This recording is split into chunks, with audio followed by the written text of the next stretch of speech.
안녕하세요. 자, 여러분, 우리 이번 시간에는요, 실전 모의고사 2회 한번 문제풀이 들어가 보도록 하겠습니다. 자, 1번 보실게요. 자, 위치, 면적, 거리가 부정확하지만 휴대가 편리하고 한눈에 보기 어려운 것. 자, 우리는요, 처음에 들어갔을 때 세계 지도와 지구본을 비교하는 문제에 대해서 한번 배웠었죠.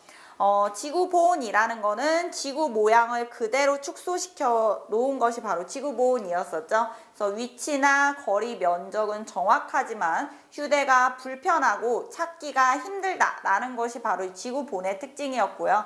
세계지도 같은 경우에는요, 지구의 둥근 모양을 평면으로 만들어 놓은 것이 바로 세계지도였었죠. 그래서 이러한 세계지도 같은 경우에는 휴대는 편리하지만 위치와 면적이 부정확하다라고 했었죠. 그래서 지금 보시면은요, 위치, 면적, 거리가 부정확하지만 휴대가 편리하고 한눈에 보기 편리한 것을 물어봤기 때문에 정답은 2번인 세계지도가 되겠네요. 자, 2번 볼게요. 자, 여름은 고온 건조하고 겨울은 온난수분한 남부 유럽의 기후에 대해서 물어봤죠. 자, 여기서 우리는요, 온대기후를 한번 정리를 해볼 필요가 있는데요. 자, 온대기후는 크게 세 가지로 나눌 수 있었죠. 하나는 온대 계절풍 기후, 그리고 또 하나는 지중해성 기후, 그리고 또 하나는 서한 해양성 기후. 자, 이렇게 세 개로 나눌 수 있었는데요. 자, 온대 계절풍이다 라는 것은 뭐였나요? 바로 여름에는 고온, 다습하고 겨울에는 한랭, 건조한 것이 바로 온대 계절풍의 특징이었었죠. 그래서 계절풍이 불기 때문에 이 지역에서는 벼농사가 가능하구나 라고 불렀죠. 그래서 이 온대 계절풍이 나타나는 지역이 바로 우리나라였고요. 자, 그 다음 지중해성 기후라는 거는 우리나라하고 강수량이 반대로 간다고 그랬었죠. 그래서 여름에 고온, 건조하고 그리고 겨울에 온난, 수분한 것이 바로 지중해성 기후였었죠. 그래서 이러한 기후를 이용해서 이 지역은 여름에 온도는 높은데 굉장히 건조해서 수목 농업이 가능하다라고 했었죠. 그래서 나무를 키워서 올리브나 코르크, 그 다음에 포도 같은 작물을 재배하는 거였죠. 그래서 주로 남부 유럽에서 나타난다라고 했고요. 서한해양성 기후라는 거는 이제 여름에는 서늘하고 겨울에는 온난하고 강수량이 연중 고르게 나타나는 것이 바로 서한해양성 기후의 특징이었었죠. 그래서 이 지역에서는요, 비가 계속해서 내리고 토양이 비옥하지 않기 때문에 혼합 농업을 한다라고 했었죠. 그래서 이 서한해양성 기후가 나타나는 곳이 바로 서부 유럽이다 이렇게 배우셨죠. 자, 그러면 정답은 바로 3번 지중해성 기후가 되겠습니다. 자, 3번 볼게요. 자, 밀물 때 잠겼다가 썰물 때 드러나는 지형. 자, 우리가 우리나라 서해안에서는요, 바로 밀물과 썰물의 차이가 큰데요. 그래서 우리가 서해안에서 바로 뭘 볼 수 있나요? 네, 바로 갯벌을 볼 수 있죠. 네, 정답은 4번이 되겠네요. 자, 4번 볼게요. 자, 주변과는 다른 독특한 문화를 갖는 지역으로 캐나다의 퀘벡주, 차이나타운 이런 것들을 무엇이라고 부르느냐. 자, 보세요. 자, 캐나다 같은 경우에는요, 모두 다 영어 문화권이죠. 그리고 영국의 영향을 굉장히 많이 받았어요.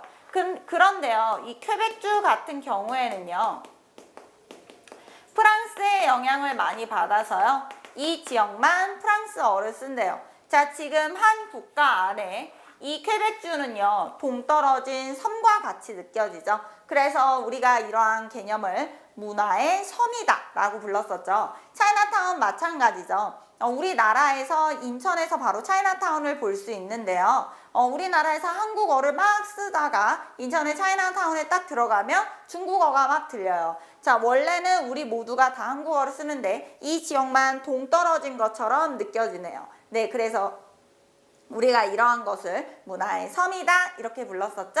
네, 정답은 4번이 되겠습니다. 자, 5번 볼게요. 자, 도시화 단계. 자, 우리 도시화 단계는요, 그래프로 한번 정리를 해보자면요. 도시화는 크게 이렇게 S자 모양을 그린다고 했었죠. 도시화라는 거는 이제 도시처럼 되어가는 현상이 바로 도시화였고요. 그리고 이 세로축이 바로 도시화율이었었는데요. 도시화율이라는 거는 이제 도시에 살고 있는 인구 비율을 얘기를 했었죠. 그리고 이 가로축에서 나타나는 거는 이제 시기다. 이렇게 해서 도시화는 크게 세 단계로 나누어진다고 했었죠. 그래서 우리가 처음 단계를 초기 단계 이렇게 불렀고요. 그리고 두 번째 단계는 가속화 단계, 그리고 세 번째 단계가 이제 종착 단계 이렇게 불렀죠. 자, 지금 초기 단계는요, 도시화가 거의 진행되고 있지 않죠? 그리고 대부분의 사람들이 아직 도시로 가고 있지 않아요. 그러니까 이 초기 단계는요, 농업 위주의 사회예요. 아직 사람들이 촌락에 있는 단계인데, 자, 지금 가속화 단계가 되면 어떡하죠? 어떻게 되나요? 도시화가 굉장히 급속하게 이루어지고 있죠.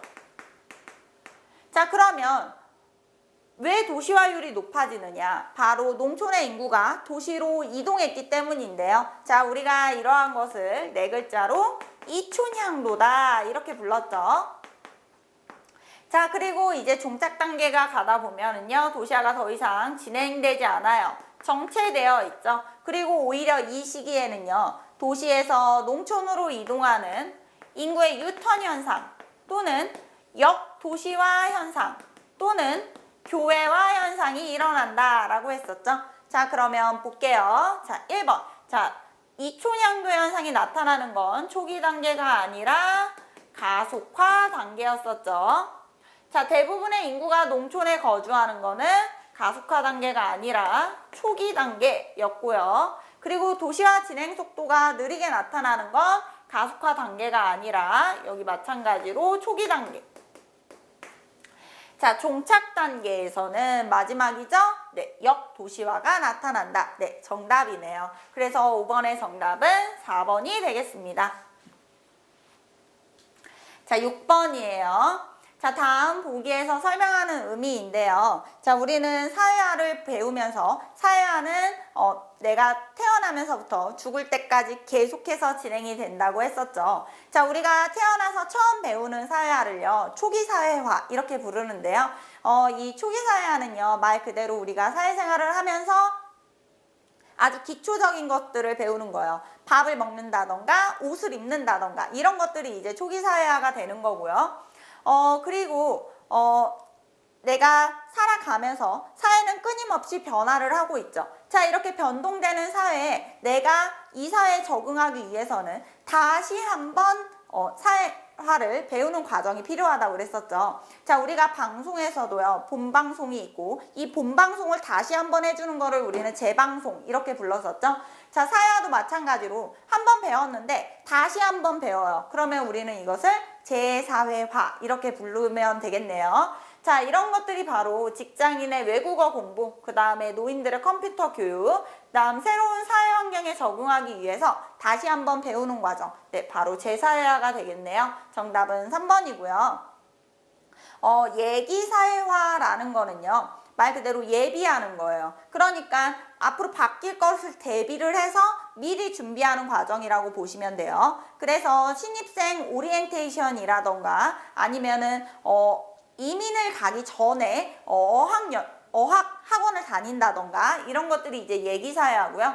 탈사회화는요, 여기서 탈은요, 벗어날 탈이에요. 그러니까 기존에 배웠었던 거를 벗어 던지고 다시 다른 것들을 배우는 거죠. 예를 들어서 군인들이 군대에서 있었던 모든 것들을 벗어 던지고 새로운 환경에 나오는 거, 아니면 북한의 탈북자가 그러한 사회주의 사상을 벗어 던지고 우리의 그 자유주의 사상을 받아들이는 거. 그래서 무엇인가 배웠던 과정을 벗어 던지는 과정을 우리는 탈사회화 이렇게 불러요. 그래서 정답은 3번이 되겠네요. 자, 7번이에요. 자, 문화 이해의 태도에 대해서 물어보고 있는데요. 자, 문화 이해의 태도는 크게 이렇게 네 가지로 나눌 수 있었죠. 하나는 우리께 제일 좋아, 자문화 중심주의. 그리고 또 하나는 다른 나라 것이 훨씬 좋아. 문화 상대주의. 자, 문화라는 거는 기준이 없기 때문에 너도 좋고 나도 좋아. 문화 상대주의. 자, 근데 이 문화 상대주의에서 주의할 점은 인류의 보편적 가치, 그러니까 살인이라던가 아니면 인권 침해라던가 이런 것들까지, 그래 그건 그 나라 문화니까 이해해, 이런 것들은 안 된다고 그랬었죠. 그리고 그런 것까지 인정해 주는 게 우리가 극단적 문화 상대주의다, 이렇게 배웠었죠. 자, 지금 보기에서는요, 자기의 문화만을 가장 우수한 것으로 여기고 타 문화에 대해서 배타적인 태도, 그러니까 우리 문화가 제일 좋아. 예를 들어서 중국의 중화사상, 중국이 세계의 중심이야 라고 이제 보는 거였었죠. 네, 바로 정답은 1번 자문화 중심주의가 되겠습니다. 자, 8번이에요. 자, 모든 사람에게 각자가 받아야 할 정당한 몫을 주는 거. 자, 각자가 받아야 할 정당한 몫을 주는 거, 바로 법의 이념이었었죠. 정의라는 거였었죠. 정답은 2번이고요. 자유라는 것은 이제 간섭받지 않는 것을 우리가 자유 이렇게 불렀죠. 평등은 차별받지 않는 것을 우리가 이제 평등이라고 불렀네요. 자, 9번 볼게요. 자, 헌법의 기본 원리에 대해서 물어보고 있는데요. 자, 국가의 주인은 국민이며 최고 권력인 주권이 국민에게 있대요. 그래서 최고 권력을 국민에게 주었기 때문에 무엇인가를 할 때는 국민이 반드시 나서서 해야 된다는 거죠. 그래서 이 원리를 실현하기 위해서는요, 선거 그리고 국민투표를 통해서 우리가 이 원리를 실현할 수 있는데요. 주권이 국민에게 있다라고 해서 우리는 이 원리를 국민주권의 원리 이렇게 불렀었죠. 네, 정답은 1번이 되겠습니다. 자, 10번이에요. 자, 다음과 같은 특징을 나타내는 자원. 자, 냉량 건조한 신대륙. 신대륙이라고 한다면 이제 아메리카, 미국, 그 다음에 오스트레일리아, 그 다음에 아르헨티나 대표적인 지역인데요. 대규모로 재배하면서 생산지와 소비지가 일치하지 않아서 국제 이동량이 많아요. 특히 남반구에서 북반구로, 신대륙에서 부대륙으로의 이동을 보이는 작물이었었죠. 네, 우리는 이 작물을 밀이라고 불렀었죠. 쌀 같은 경우에는 아시아 계절풍 기후 지역이면서 생산지와 소비지가 같아서 국제 이동이 적다 이렇게 보셨고요. 카카오나 커피 같은 경우에는 이제 열대 기후에서 플랜테이션 작물의 형태로 재배되는 작물이다 이렇게 배우셨죠. 네, 정답은 2번이 되겠습니다. 자, 11번이에요. 자, 원료지향성 공업의 종류는, 자, 우리가 이제 그 공업의 입지 조건에 대해서 배웠었는데요. 입지라는 것은요, 공장이 어디에 세워져야 돈을 많이 벌 수 있지? 이게 바로 입지 조건이었었죠. 그래서 원료 근처에 세워줘야 돼. 그러면 이제 원료지향 이렇게 불렀고요. 아니야, 시장 근처야. 그러면은 시장지향. 노동력이 풍부한 곳에 있어야 돼. 그러면 노동력 지향. 그 다음 교통수단이 바뀌는 지점이죠. 바로 적환지 또는 교통지향 이렇게 불렀었죠. 그리고 공장이 뭉쳐 있어야 돼. 이런 거 이제 집적지향 이렇게 불렀고요. 그리고 아무데나 세워줘도 돼. 그러면 입지 자유형이다 이렇게 불렀는데요. 자, 원료지향이라는 거는 이제 원료의 무게가 제품의 무게보다 무거울 때, 또는 원료가 쉽게 부패되거나 상할 우려가 있을 때 바로 원료지향이었었죠. 대표적인 종류가 이제 시멘트, 그리고 통조림 같은 것이 이제 대표적인 원료지향이었고요. 자, 시장지향 같은 경우에는 제품의 무게가 원료의 무게보다 무겁거나 아니면은 제품이 부패될 우려가 있을 때였었죠. 그래서 대표적인 것들이 이제 뭐 가구라던가 그 다음에 음료, 그리고 인쇄, 출판, 패션 이런 것들이 이제 시장 지향이었었죠. 노동력 지향이라는 거는 이제 풍부한 노동력을 필요로 하는 거였었죠. 그래서 섬유라던가 그리고 전자조립 같은 것이 이제 노동력 지향이었었고요. 교통지향은 이제 원료 수입과 제품 수출에 유리한 지역에 이제 입지하는 게 바로 교통지향이었는데요. 석유화학 제품이라던가 아니면은 제철 같은 것들이 이제 적한지 지향이었었죠. 직접 지향은 몰려 있어야 된다고 그랬었죠. 그래서 대표적인 게 이제 자동차, 공업 같은 것이 이제 직접 지향이었는데요. 자동차를 만들기 위해서는 뭐 유리도 필요하고 철강도 필요하고 타이어도 필요하고 굉장히 많은 것이 필요하죠. 근데 공장이 다 따로따로 떨어져 있다면 불편하죠. 그래서 공장을 한 군데에 모여서 이렇게 조립할 수 있는 산업은 대부분 이제 직접 지향이다 이렇게 보시고요. 그리고 입지 자유형 그러면은 이제 IT 같은 반도체가 바로 입지 자유형이었었죠. 자, 지금 문제에서는요, 원료 지향에 대해서 물어보고 있죠. 네, 정답은 4번, 시멘트가 되겠습니다. 자, 12번이에요. 자, 판의 경계 부분에서 유리하며 땅의 열기를 이용해서 에너지를 만들어내는 신재생 에너지. 자, 우리가 지금 화석 연료라는 게 있죠. 이 화석 연료는 이제 석탄, 석유 이런 것들이 화석 연료인데요. 이 화석 연료가 지구 온난화를 일으키면서 환경 오염의 문제를 굉장히 심각하게 유발시키고 있다고 배우셨죠. 그래서 이러한 대체 에너지로 신재생 에너지를 만들었는데요. 자, 바로 이러한 신재생 에너지는요. 고갈 위험이 없고 그리고 굉장히 환경 친화적 이지만 설비 비용이 굉장히 많이 든다고 그랬었죠. 하지만 그에 비해서 에너지 효율은 떨어진다. 이게 바로 신재생 에너지의 특징이었었죠. 자, 그 중에서 땅의 열기를 이용하는 거는 바로 지열 에너지가 되겠네요. 정답은 3번이고요. 자, 태양 에너지는요, 이제 일사량이 풍부한 지역에서 하는 게 바로 태양 에너지고요. 풍력 에너지라는 거는 이제 강한 바람을 이용하는 게 풍력 에너지. 그래서 우리나라 이제 대관령이나 제주도 같은 지역이요, 바로 풍력 에너지를 하기에 굉장히 유리한 지역이고요. 조력 에너지라는 거는 이제 조수간만의 차, 밀물과 썰물의 차이가 뛰어난 그러한 것들을 이용해서 만들어내는 에너지를 우리가 이제 조력 에너지 이렇게 불렀죠. 그래서 현재 우리나라 경기도 시화호에서 하고 있는 게 바로 조력 에너지다. 이렇게 보시면 되겠습니다. 자, 13번이에요. 자, 독재자의 가능성이 있는 인물을 투표를 통해서 10년간 국외로 추방시켰던 고대 아테네의 정책. 자, 고대 아테네 같은 경우에는요, 민주주의를 굉장히 지향하는 사회였었죠. 그래서 독재자가 될 가능성이 있는 사람의 이름을 도자기 파편에다가 써서 이 사람 이름이 6,000표 이상이 나오면 10년 동안 국외로 추방시키는 정책이 있었죠. 자, 우리는 이러한 제도를요, 바로 도편 추방제라고 불렀고요. 현재 이 도편 추방제는요, 우리나라에서는 시행되고 있지 않지만 현재 국민 소환 제도와 굉장히 비슷한 제도이다. 이렇게 여러분들 학습을 하셨네요. 네, 정답은 2번이 되겠습니다.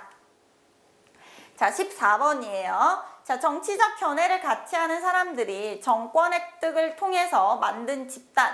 자, 우리가 이제 비공식적 참여 주체에 대해서 배웠었는데요. 비공식적 참여 주체는 이제 정당, 그 다음에 여론, 그 다음에 언론, 그 다음에 이익집단, 시민단체 이렇게 배웠죠. 자, 정당의 목적은 바로 정권 획득에 있다라고 했었죠. 그래서 우리나라 같은 경우에는 이제 복수 정당제를 인정한다고 했었죠. 당이 굉장히 여러 개고 그 중에서 대통령을 배출해낸 당을 여당, 그 다음에 배출해내지 못한 당을 야당이라고 불렀었죠. 자, 여론이라는 거는 이제 대다수 국민이 지지하는 의견을 여론이라고 불렀고요. 그리고 이 여론을 형성하는 것이 바로 언론이다. 그래서 대중매체 같은 것들이 이제 언론이 되겠죠. 이익집단은 그 본인들의 특수 이익을 실현하기 위해서 만든 집단이 이익집단이고요. 그리고 공익을 실현하기 위해서 만든 집단이 시민단체였었죠. 자, 그래서 정권 획득을 목적으로 만든 단체는 바로 정당인 정답은 1번이 되겠네요. 자, 15번이에요. 자, 생산활동의 주체로 최소 비용으로 최대 이윤. 자, 이윤을 추구하는 집단은 바로 민간이 만든 기업이 되겠죠. 가계 같은 경우에는 우리가 이제 소비 활동의 주체다 이렇게 불렀고요. 정부는 이제 세금을 걷어들여서 공공재를 생산을 하고 있죠. 그리고 해외 같은 경우에는 이제 무역의 주체가 되는 게 바로 해외가 되겠네요. 그래서 정답은 2번이 되겠습니다. 자, 16번이에요. 자, 두 재화의 용도가 비슷해서 서로 대체해서 소비해도 비슷한 만족감을 얻을 수 있는 거. 자, 서로 대신해서 쓸 수 있다라고 해서 우리가 이것을 이제 대체재 이렇게 불렀죠. 대체재 같은 경우에는요, 예를 들어서 뭐 닭고기와 돼지고기, 그 다음에 커피와 녹차, 콜라와 사이다 이렇게 대체해서 쓸 수 있는 게 바로 대체재고요. 보완재 같은 경우에는요, 같이 썼을 때 만족감이 훨씬 커지는 거. 그러니까 예를 들어서 자동차, 휘발유, 돼지고기와 상추, 그 다음에 커피와 설탕 이런 것들이 바로 이제 보완재였었죠. 자, 정상재는요. 소득이 높아지면 소비가 많아지는 게 바로 정상재인데요. 소득이 높아질수록 소비가 많아지는 거. 예를 들어서 뭐 고기라던가 아니면은 뭐 그 명품 이런 것들은 이제 정상재가 되겠고요. 열등재는요. 소득이 많아질수록 소비가 줄어드는 거예요. 그래서 예를 들어서 연탄이라던가 뭐 고무신이라던가 이런 것들이 이제 열등재가 되겠네요. 그래서 정답은 1번이에요. 자, 17번 볼게요. 자, 토지, 건물 등 움직일 수 없대요. 자, 우리가 움직이는 것을 동산이라고 부르고요. 움직이지 않는 것을 부동산이라고 불렀었죠. 그래서 유동성이라는 거는 움직일 수 있는 성질이다. 이렇게 보시면 되죠. 그래서 움직일 수 있는 성질이 가장 낮은 거, 바로 부동산이 되겠죠. 정답은 4번이 되겠습니다. 자, 18번이에요. 자, 다음은 어떤 시대와 관련이 깊은가? 자, 간석기, 석기를 갈아서 쓰고, 그리고 농경과 목축의 시작으로 신석기 혁명이라고 불렀었죠. 그리고 이 시대에는 농사를 지었기 때문에 내 땅이라는 개념이 생겨서 정착 생활을 했으면서 주로 사람들이 움집에 살았고, 그리고 곡식을 보관하기 위해서 빗살무늬 토기를 사용했다. 이렇게 여러분들 학습을 하셨죠? 네, 바로 정답은 2번 신석기 시대가 되겠습니다. 자, 19번이에요. 자, 백제 전성기 때 왕을 물어봤네요. 자, 백제는요, 처음부터 만들어졌을 때 한강 유역을 차지를 했었다고 그랬었죠. 그래서 중앙집권 체제를 처음에 열었던 왕은 이제 고이왕이었었는데요. 고이왕 때 한강 유역에 이미 자리를 잡았고, 그리고 그렇기 때문에 전성기가 가장 빨리 4세기에 나타났다고 그랬었죠. 그리고 이 4세기에 백제의 전성기를 열었던 왕은 바로 근초고 왕이 되겠네요. 네, 정답은 2번이고요. 자, 침류왕 같은 경우에는 이제 백제에서 불교를 수용한 왕이 바로 침류왕이었고요. 무령왕은요, 백제가 이제 수도를 웅진으로 옮겼을 시기에 담로를 설치해서 지방 세력을 견제하고, 그리고 중국 남조하고 교류했던 왕이 바로 무령왕이 되겠습니다. 자, 20번이에요. 자, 성종 때, 자, 고려 성종 때죠. 유교 정치 이념에 입각한 정치 실현을 목표로 시무 28조를 건의한 유학자. 자, 우리가 고려 성종, 광종 하면은 노비안건법과 과거제를 기억하시면 되고요. 고려 성종 하면은 그렇죠. 최승로의 시무 28조를 기억을 하셔야 되죠. 네, 정답은 3번 최승로가 되겠네요. 자, 21번 볼게요. 자, 조선시대 국가통치 조직을 완비한 성종 때 완성된 법전이죠. 우리가 이제 조선시대에는요, 4권의 법전에 대해서 배웠었는데요. 첫 번째 법전이 바로 성종 때 완성된 경국대전이죠. 그리고 이 경국대전의 속편이다 라고 해서요, 영조 때 이제 속대전이고요. 그리고 정조 때 대전 통편, 그리고 흥선대원군 때 대전 회통 이렇게 배웠었죠. 그래서 정답은 1번이 되겠습니다. 자, 그 다음 22번이에요. 자, 다음에서 설명하는 조선 후기 조세제도네요. 자, 조선 후기 조세제도 그러면은 전세, 공납, 역에 대해서 학습을 하셨죠. 자, 전세는 이제 그 토지에 따라서 세금을 내는 거였는데요. 사람들이 헷갈려 하니까 이제는 토지 1결당 4두만 내. 그래서 우리가 이런 것을 이제 영정법 이렇게 불렀고요. 그리고 공납은 이제 특산물을 내는 제도였었죠. 근데 이 특산물을 내기가 사람들이 힘들어하니까 앞으로 쌀로 단결시켜 라고 해서 우리가 이것을 이제 대동법이라고 불렀고요. 그 다음에 역 같은 경우에는 이제 노동력을 제공하는 거였었는데요. 군대에 가는 대신에 1년에 토지 2필씩 내던 것을 이제 한 필로 줄여줬죠. 그리고 나머지 한 필을 양반에게 결작이라는 그 명목으로 얻었다. 그래서 농민과 양반이 똑같이 역을 부과한다 라고 해서 우리가 이 역을 바로 균역법이라고 불렀죠. 자, 1년에 군포 2필을 한 필만 부과하면서 결작, 그리고 일시적으로 농민의 부담이 감소했던 바로 조선 후기 조세제도 균역법이 되겠죠. 그래서 정답은 3번이 되겠습니다. 자, 23번이에요. 자, 흥선대원군 시절 2차례의 양요 결과 세국 정책을 강화하기 위해 서양과 수교하지 않을 것을 다짐한 내용이 써있는 비서. 흥선대원군 시절에는요, 바로 병인양요와 신미양요가 있었죠. 천주교 박해 사건으로 프랑스가 침입한 게 바로 병인양요였고요. 제너럴 셔먼호 사건이 원인이 돼서 미국이 강화도로 침입한 사건이 바로 신미양요였는데요. 이 2차례의 양요 결과 흥선대원군은 다시는 서양과 수교하지 않겠다라고 해서 서양 각지에 바로 척화비를 세웠었죠. 정답은 2번이고요. 여기 단양적성비, 북한산비, 황초령비는 모두 다 신라의 진흥왕 때 세워진 순수비와 관련이 있겠습니다. 자, 24번이에요. 자, 일본의 무단 통치에 대한 반일 감정이 격화되고 윌슨의 민족 자결주의, 일본에서 일어난 28 독립선언이 원인이 돼서 일어난 사건. 자, 그래서 이 사건 이후로 1910년대 무단 통치에서 1920년대인 문화 통치로 바뀌게 됐죠. 네, 바로 우리나라에서 일어난 최초의 만세 운동인 3.1 운동이 되겠네요. 정답은 2번이에요. 자, 25번이에요. 자, 3.15 부정선거가 원인이 돼서 마산에서 시작되어 전국적으로 확산된 시위로 우리나라 최초로 저항권을 행사한 시민혁명. 자, 우리나라에서는 이제 시민혁명이 4.19, 그 다음에 5.18, 그리고 6월 민주항쟁 이렇게 있었는데요. 4.19 혁명의 원인은요, 바로 3.15 부정선거가 이제 원인이 되었었던 거고요. 그리고 5.18 광주 민주화운동은 이제 신군부 세력이 이제 원인이 돼서 나타난 거죠.